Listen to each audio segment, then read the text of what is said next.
Hello everyone, how are you? It's me Nawad here. Welcome to my YouTube channel Unique Engineering Tips. So आज हम start करने वाले हैं water supply and waste water engineering. So topic first हमारे पास यहाँ पे है introduction about water supply engineering.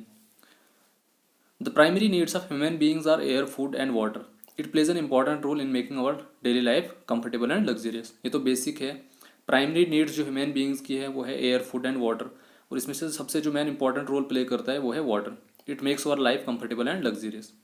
It has enormous uses in our daily life, that is cooking, bathing, washing, etc. Besides having so many daily uses, it needs special treatment before supplying it to the users.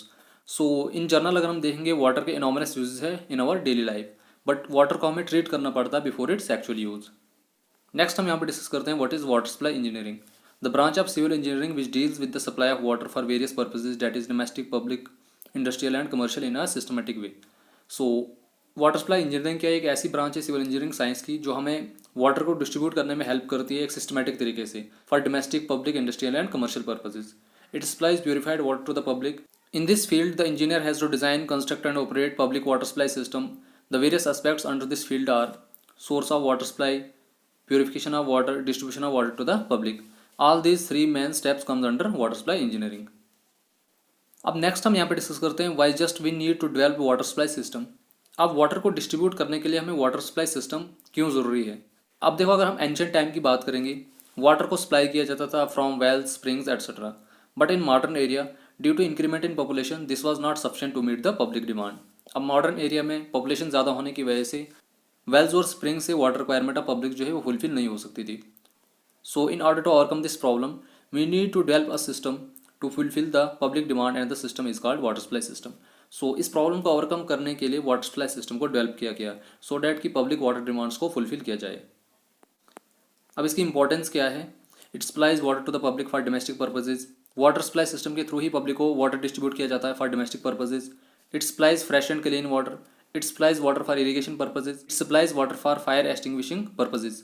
It helps in improving the sanitation of the area.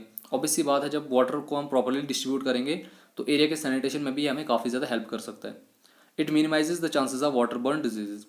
अब अगर हम fresh और treated water को public तक distribute करेंगे तो obvious सी बात है जो वाटर बर्न डिजीज हैं वो भी मिनिमाइज हो जाएंगी.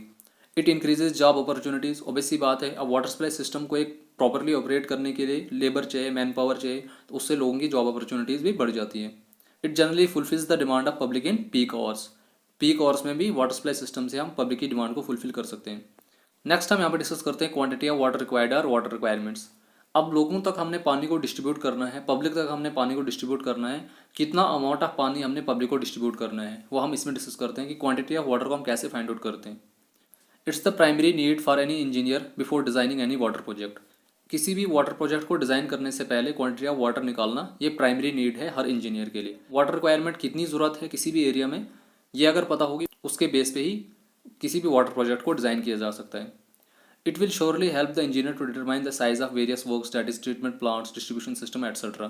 क्वांटिटी ऑफ वाटर रिक्वायरमेंट के बेसिस पे ही वेरियस वर्क्स को डिज़ाइन किया जाता है जैसे ट्रीटमेंट प्लांट है, डिस्ट्रीब्यूशन सिस्टम है. इसके बेसिस पे ही इनको डिज़ाइन किया जाता है. It can be determined from the following two factors. अब क्वांटिटी ऑफ वाटर को हम कैसे फाइंड आउट कर सकते हैं by using two methods, population forecasting और consumption per head per day. One by one हम यहाँ पे दोनों को डिस्कस करते हैं. Firstly we will discuss about population forecasting. Population forecasting simply means किसी भी एरिया की पॉपुलेशन कितनी है उसके बेसिस पे ही वाटर प्रोजेक्ट्स को डिज़ाइन करना, that is known as population forecasting. अब पॉपुलेशन फॉरकास्टिंग कैसे हम कर सकते हैं, लोगों को काउंट कैसे कर सकते हैं. अब देखो एरिया छोटा होगा तो वहाँ पे हम उसको सिंपली काउंट कर सकते हैं, लेकिन जब जब काफ़ी बड़ा एरिया होगा किसी सिटी के लिए हमने वाटर टैंक को डिज़ाइन करना होगा उस केस में वो मेथड डिफिकल्ट हो जाएगा. तो उस केस में हम पॉपुलेशन फॉरकास्टिंग कैसे करते हैं, अर्थमेटिक इंक्रीज मेथड यूज़ करके, by using geometric increase method, graphical method, incremental increase method, comparative method and zoning method. So firstly हम यहाँ पे डिस्कस करते हैं arithmetic increase method. It's a very simple method of population forecasting. Arithmetic increase method जो है simplest method है population forecasting का. इन this method the average increase of population for last 30 to 40 years is calculated and this value is added for the every future decade to find out the future population. इस method में हम क्या करते हैं कि जो average increment होगी population में फ्रॉम लास्ट 30 to 40 ईयर्स उसको ऐड करते हैं फ्यूचर पॉपुलेशन को फाइंड आउट करने के लिए. It is generally suitable for large developed cities. Important point है ये. अर्थमेटिक इंक्रीज मेथड को हम जनरली लार्ज डेवलप्ड सिटीज़ के लिए यूज़ कर सकते हैं, वहाँ जो है ये ज़्यादा सूटेबल है. It is assume that population increases at a constant rate. और इस केस में हम ये एज्यूम करते हैं कि जो पॉपुलेशन इंक्रीज होती है वो कांस्टेंट रेट के साथ इंक्रीज होती है. It doesn't give us good result. But arithmetic increase method जो है ज़्यादा एक्यूरेट रिजल्ट नहीं देता है। ये जो लास्ट के 3 पॉइंट्स है, these points are important from examination point of view. अब इसके जो न्यूमेरिकल प्रॉब्लम है ये मैंने ऑलरेडी लेक्चर में डिटेल से डिस्कस करवाई है, अभी हम यहाँ पे इसको डिस्कस नहीं कर सकते हैं। तो अगर आपने लेक्चर नहीं देखा तो लेक्चर का लिंक जो है मैं आपको ऊपर आई बटन में प्रोवाइड कर दूंगा, तो वहाँ से आप इसको देख सकते हो। This numerical is important from examination point of view. ऐसे न्यूमेरिकल्स एग्जाम में आने के काफ़ी ज़्यादा चांसेस हैं। It's simple but it's important. Second method of population forecasting is geometric increase method. It is assumed that percentage increase in population after every 10 years remain constant and it is compounded every decade. इस method में ये assume किया जाता है कि जो percentage increase होगी population की आफ्टर एवरी 10 ईयर्स और simply we can say that कि आफ्टर एवरी डेकेड वो कांस्टेंट होती है और उसको कंपाउंड किया जाता है, मतलब उसको यूज़ किया जाता है फ्यूचर पॉपुलेशन को फाइंड आउट करने के लिए. It is suitable for old cities which are under 12. Important point ये. It gives better results as compare to arithmetic method. इसके जो रिजल्ट्स हैं वो भी बेटर होते हैं as compare to arithmetic method. It is also known as uniform increase method. This is the most important point from examination point of view. Geometric increase method को हम uniform increase method भी कहते हैं. अब इसमें हम population after n decades कैसे find out करते हैं? Pn is equal to P naught 1 plus R upon 100 की power n. Where Pn is population after n decades, P naught हो गया present population, R is average rate of increase of population and n is number of decades. इसमें भी मैंने detail से numerical solve कराया है lecture में, तो आप उसको वहाँ पे देख सकते हो. This numerical is also important from examination point of view. Third method of population forecasting is graphical method. In this case, a curve is plotted between time in decades on x-axis and population in thousands on y-axis. This curve is extended carefully depending upon its shape and the population for the next decades is determined as shown in the figure. So as you can clearly see here in the diagram, इस case में curve plot किया जाता है between population in thousands and decades. इस curve के base पे ही future population को predict किया जाता है. Fourth method of population forecasting is incremental increase method. This method is the combination of both arithmetic and geometric increase method. तो incremental increase method जो है ये बेटर रिजल्ट देता है as compare to arithmetic increase method and geometric increase method because it's the combination of both of them. In this method firstly population of each future successive decade that is after 10 years, 20 years, 30 years is determined by arithmetic increase method. After this, average incremental increase per decade is added in the above value. इस method में हम क्या करते हैं कि जो future successive decade की population होगी that is 10 years, 20 years, 30 years के बाद उसको हम अर्थमेटिक इंक्रीज मेथड से कैलकुलेट करते हैं. उसके बाद जो एवरेज इंक्रीमेंटल इंक्रीज होगी पर डिकेड की वो हम उसमें ऐड करते हैं फ्यूचर पॉपुलेशन को फाइंड आउट करने के लिए. This method give satisfactory results. अब इस मेथड पे भी मैंने डिटेल से यहाँ पे न्यूमेरिकल सॉल्व करवाया हुआ है, तो आप इसको लेक्चर में देख सकते हो अगर आपने नहीं देखा हुआ है. अभी हम इस न्यूमेरिकल को यहाँ पे डिस्कस नहीं कर सकते, but it's important from examination point of view. Arithmetic increase method, geometric increase method और इंक्रीमेंटल इंक्रीज मेथड पे जो भी मैंने न्यूमेरिकल्स करवाए हैं, all these 3 numericals are important from examination point of view. इन न्यूमेरिकल्स के एग्जाम में काफ़ी ज़्यादा आने के चांसेस हैं. Then comes comparative method. It's a very simple method of population forecasting. It is based upon the assumption that the city under consideration will develop as similar cities have developed earlier. इस case में हम क्या करते हैं कि cities को एक दूसरे के साथ कंपेयर करते हैं. तो कंपेरिजन के बेसिस पे हम क्या करते हैं कि अलग अलग सिटीज़ की पॉपुलेशन को प्रिडिक्ट करते हैं. In this method 3 or 4 towns are selected. 3 या 4 टोन्स हमने सेलेक्ट कर दिए जिनकी आपस में काफ़ी ज़्यादा सिमिलरिटीज़ होंगी. तो किसी एक टोन की पॉपुलेशन को हम क्या करते हैं फाइंड आउट करते हैं, उसके बेसिस पे ही हम क्या करते हैं कि बाकी टोन्स की भी पॉपुलेशन को प्रिडिक्ट कर देते हैं. Next is zoning method. It's the most useful method of population forecasting. Zoning method जो है ये मोस्ट यूजफुल मेथड है पॉपुलेशन फोरकास्टिंग के लिए. It's the modern method. In this case the master plan of the city is prepared. This plan is divided into several zones that is commercial, residential etcetera. इस case में city का एक master plan prepare किया जाता है, फिर उस plan को डिवाइड किया जाता है सेवरल जोन्स में, that is commercial zone, residential zone, सबको अलग अलग डिवाइड किया जाता है. In this case, it is possible to assume different density of population and different rates of consumption or different zones. So as you can clearly see here in the table, master plans के base पे area को different zones में classify किया गया है. Residential zone, single dwelling zones, multiple family dwelling zones, commercial area, industrial area etcetera. So residential areas में 2 cases आ जाते हैं, single dwellings and multiple family dwelling system. In case of single dwellings per hectare land में number of person कितने आते हैं 10 to 100. In case of multiple family dwelling systems number of persons in 1 hectare is 100 to 250. Commercial areas में 40 to 80 and in case of industrial area 10 to 50. This table is also important from examination point of view. So first हमने discuss किया कि population forecasting के basis पे हम water requirements कैसे find out करते हैं. सेकंड हम डिस्कस करते हैं पर कैपिटा डिमांड और consumption per head. Per capita demand means per head को कितना अमाउंट ऑफ वाटर चाहिए daily.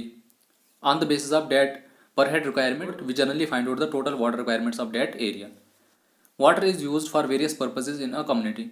In order to estimate the total water requirements, the demand is expressed on an average basis as so many liters or gallons per capita per day.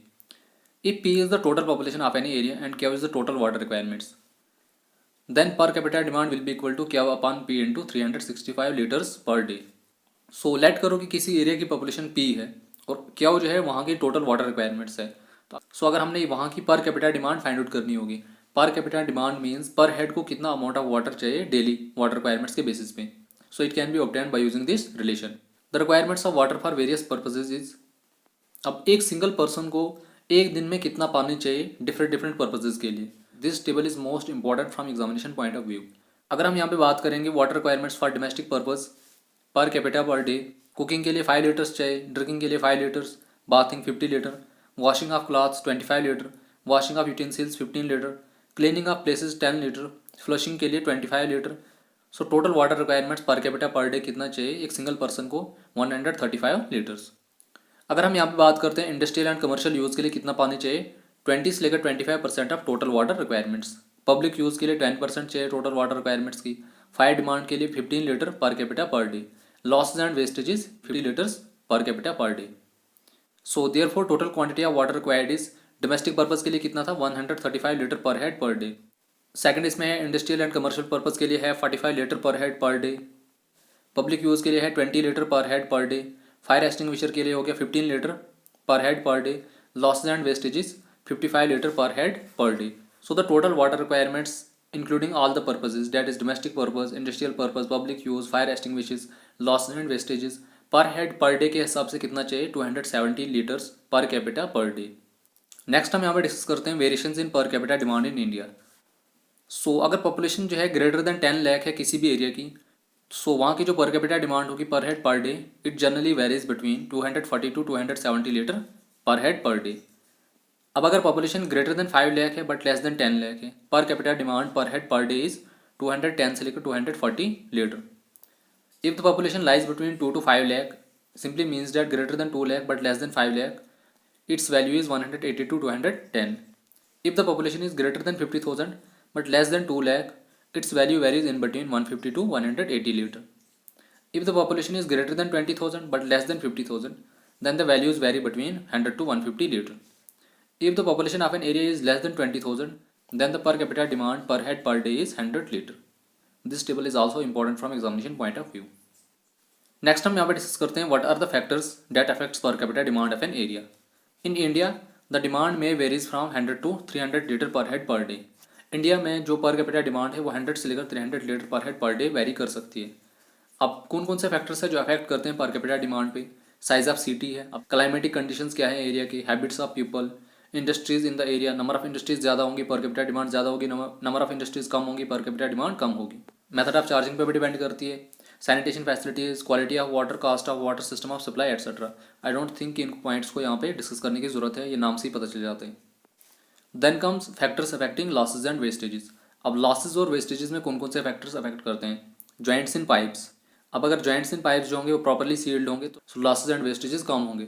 अब अगर joints properly sealed नहीं है तो losses and vestiges ज़्यादा होगा। Similarly pressure in the supply system, pressure ज़्यादा होगा loss ज़्यादा होगा, प्रेशर कम होगा लॉस कम होगा।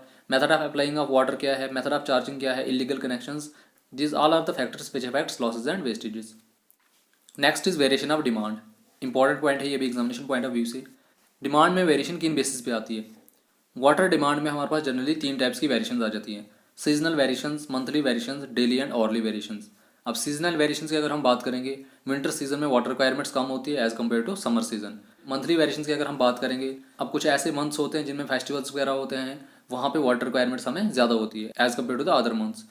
सिमिलरली अगर हम यहाँ पे डेली एंड ऑरली वेरिएशंस की बात करेंगे, अब संडे जो है हॉलीडे होती है तो संडे को जो वाटर रिक्वायरमेंट्स होगी वो ज़्यादा होगी as compare to other working days. Next हम यहाँ पे डिस्कस करते हैं period of design and water consumption data required. जो भी हम बड़े बड़े वाटर रिटेनिंग स्ट्रक्चर्स डिज़ाइन करते हैं उनको हम किन बेसिस पे डिज़ाइन करते हैं और क्या क्या डाटा चाहिए हमें होता है उनको डिज़ाइन करने के लिए। Period of design of a structure depends on its life, cost, used, ease of use etcetera. अब जो पीरियड ऑफ डिज़ाइन है किसी भी स्ट्रक्चर का वो जनरली उसकी लाइफ पे डिपेंड करता है, कितनी कॉस्ट हमने उसको यूज़ की कंस्ट्रक्ट करने के लिए, ईज ऑफ यूज एटसेट्रा। ओब्सोलिसेंस का मतलब क्या होता है कि ओल्ड फैशन स्ट्रक्चर हो जाना, Water supply structures, that is dams, reservoirs, treatment plants, underground pipes, etc., can't be easily replaced and their capacities can't be increased. So the design of these structures should be done in such a way to keep in mind the future demand. अब जो भी हमारे पास water retaining structures है, जैसे dams है, reservoirs, treatment plants etcetera, जो भी बड़े बड़े वाटर रिटेनिंग स्ट्रक्चर्स हैं, इनको हम इजीली रिप्लेस नहीं कर सकते और ना ही हम इनकी कैपेसिटीज़ को इजीली इंक्रीज़ कर सकते हैं. सो जब भी हम इनको डिज़ाइन करते हैं तो हमें future demand of water requirements को भी कंसिडर करके इनको डिज़ाइन करना पड़ता है. नेक्स्ट हम यहाँ पे डिस्कस करते हैं structures and their design period. This is the most important point from examination point of view. इसमें से बड़ी बार क्वेश्चन जो है पेपर में आया हुआ है. First structure is dams, penstocks, pipes etcetera. इनका डिज़ाइन पीरियड कितना होता है? 50 ईयर्स.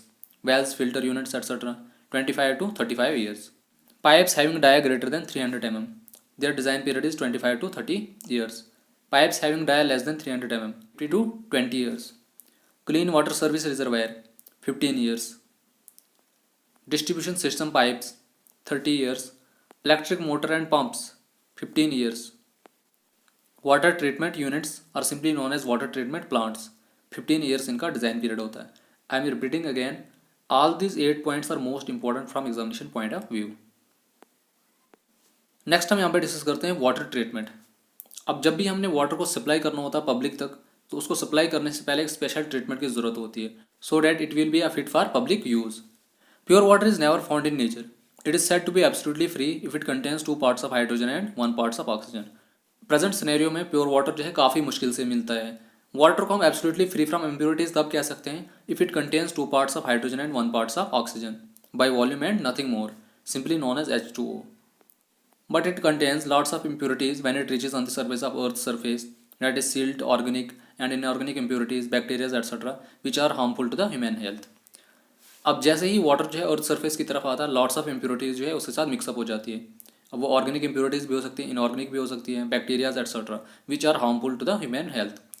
तो अगर हम डायरेक्टली इस पानी को यूज़ करेंगे तो it can cause lots of problems for the human beings. तो that's why it needs a special treatment before supplying it to the public use. Next हम यहाँ पे डिस्कस करते हैं कि वाटर ट्रीटमेंट होता क्या है, इसको हम ट्रीट कैसे करते हैं. The treatment given to water before supplying it to the public use for domestic, industrial and other purposes is called water treatment. जो भी हम ट्रीटमेंट वाटर को प्रोवाइड करते हैं before supplying it to the public use, अब वो हम किसी भी पर्पज़ के लिए इसको यूज़ कर सकते हैं. It may be domestic purpose, it may be industrial and other purposes. तो that is known as water treatment. Absolutely pure water is also not good for health because our body needs certain minerals and they are present in water, so we shouldn't remove them. अब water अगर पूरा का पूरा pure होगा वो भी हमारी body के लिए ठीक नहीं होता है. It must contain some impurities और some minerals which are necessary for our body. तो उन इम्प्योरिटीज़ को हमें रिमूव नहीं करना चाहिए. नेक्स्ट हम यहाँ पे डिस्कस करते हैं what is the importance of water treatment. Water treatment की इंपॉर्टेंस क्या है. Water after treatment it becomes portable. The importance of water treatment is that we get water which is tasty, cool and color free, free from bacteria that are harmful to human health, not corroding pipes, free from objectionable matter, having dissolved oxygen and free carbonic acid so that it may remain fresh. Water को treat करने से ये benefits हमें मिलते हैं. Next हम यहाँ पे डिस्कस करते हैं impurities in water. There are generally 3 types of impurities present in water. Suspended impurities, colloidal impurities and dissolved impurities. First we will discuss here suspended impurities. The solid particles which are dispersed in water are called suspended impurities. So जो भी solid particles water में disperse होते हैं उनको हम suspended impurities कहते हैं. This are large, they can be removed by filtration और सेडिमेंटेशन. सस्पेंडेड इम्प्योरिटीज़ लार्ज होती है, इनको हम इजीली फिल्ट्रेशन और सेडिमेंटेशन मेथड से रिमूव कर सकते हैं. They exist in finely divided conditions. Common examples इसकी है bacteria, algae, protozoa, fungus, silt, clay, mineral matter etcetera. All these are the examples of suspended impurities. They are macroscopic and they cause turbidity in water. Macroscopic means इनको हम easily necked आई से देख सकते हैं और इनकी प्रेजेंस से क्या होता है कि वाटर में टर्बिडिटी काज होती है. सेकंड इसमें जाती है colloidal impurities. The impurities which are not visible to naked eye are called colloidal impurities. So जिन भी इम्प्योरिटीज़ को हम नेक्ड आई से देख नहीं सकते उनको हम कहते हैं colloidal impurities. They can't be removed by ordinary filtration method. इनको हम ऑर्डिनरी फिल्ट्रेशन या सेडिमेंटेशन मेथड से रिमूव नहीं कर सकते हैं. This impurities remain in continuous moment as they are electrically charged due to the presence of adsorbed ions. Due to this reason, the particles don't settle down and their removal becomes difficult. अब ये particles जो है continuously moment में रहते हैं क्योंकि ये electrically charged particles होते हैं. क्योंकि इनमें क्या होता है कि एड्सॉर्ब्ड आयंस प्रेजेंट होते हैं, जिस रीज़न की वजह से इनको रिमूव करना काफ़ी ज़्यादा मुश्किल हो जाता है क्योंकि ये एक जगह सेटल डाउन नहीं होते हैं. They become the cheap source of epidemic when they are associated with bacterias. Colloidal impurities की वजह से एपिडेमिक फैलने के काफ़ी ज़्यादा चांसेस होते हैं जब इनके साथ बैक्टीरियाज एसोसिएटेड होते हैं। अब इनका साइज़ कहाँ से लेकर कहाँ तक वेरी करता है? Less than or equal to 1 micron, simply known as 10⁻³ mm से लेकर 10⁻6 mm के बीच में का साइज़ वेरी करता है। And the last is dissolved impurities. When water moves over soil or rock, some of the impurities gets associated with it. They may contain organic or inorganic salts and gases. तो जब भी water जो है over the soil या rock के ऊपर से move करता है, अब जो सॉइल या रॉक में इम्प्योरिटीज़ प्रेजेंट होती है वो वाटर के साथ एसोसिएट हो जाती हैं। These impurities are known as dissolved impurities. अब वो इम्प्योरिटीज़ ऑर्गेनिक भी हो सकती है और इनऑर्गेनिक भी हो सकती है। कॉमन एग्जांपल इसमें है साल्ट्स। साल्ट्स में कौन कौन सी इम्प्योरिटीज़ आ जाती है? Calcium and magnesium carbonates, bicarbonates, chloride, sulphates etcetera. Metals की अगर हम बात करेंगे iron, lead, manganese etcetera. Gases में आ जाती हैं oxygen, chlorine, ammonia etcetera. Vegetable and animal matter. So I think it's enough for today. बाकी जो इसका रिमेनिंग पार्ट है वो हम नेक्स्ट वीडियोज़ में डिस्कस करते रहेंगे। सो उम्मीद है कि आपको वीडियो पसंद आई होगी। अगर आपको वीडियो पसंद आई तो वीडियो को लाइक कीजिए, शेयर कीजिए, कमेंट कीजिए और चैनल को सब्सक्राइब जरूर कीजिए। So thank you so much and keep supporting me.